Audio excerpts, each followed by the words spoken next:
সুনামের মানসিক ছিল একটা, তাই আমরা সবাই চললাম কালাচাঁদ মন্দিরে। সো হ্যালো এভরিওয়ান, কেমন আছো সবাই? আশা করি সবাই অনেক ভালো আছো। আমরাও মোটামুটি ভালোই আছি। চলে আসলাম ছোট একটা মিনি ব্লগ নিয়ে। দিনটা ছিল সোমবার। আমরা সবাই চললাম কালাচাঁদ মন্দিরে পুজো দিতে। অনেক দিনের মানসিক ছিল, ফাইনালি পুজোটা দেওয়া হলো।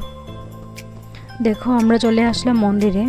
জানো, আগে আমি জানতাম না যে কালাচাঁদ ঠাকুর যে কৃষ্ণ ঠাকুর হয়।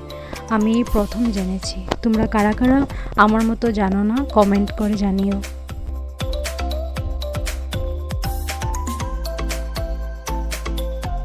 মন্দিরের সামনে ছোট একটা নদীও ছিল। বর আর আমি দেখতে চললাম আর একটা ফটোও তুলে নিয়েছিলাম।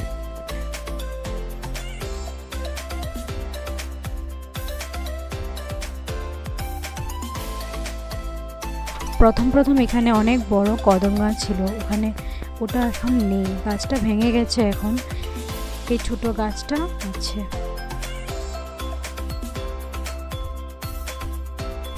এখন আস্তে আস্তে একজন দুজন লোক আসা স্টার্ট হয়েছে, তারপর আস্তে আস্তে কীর্তনও স্টার্ট হয়ে গেল।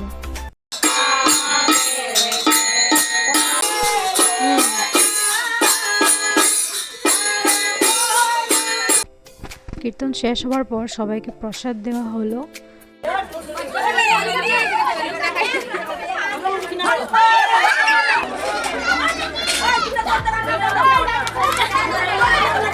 আজকে কারেন্টও ছিল না, কীর্তন শেষ হওয়ার পর কারেন্ট এসেছিল।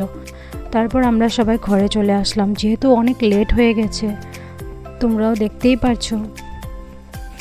আর সোনামাও কান্না করছিল খুব। তো আজকের জন্য বাই।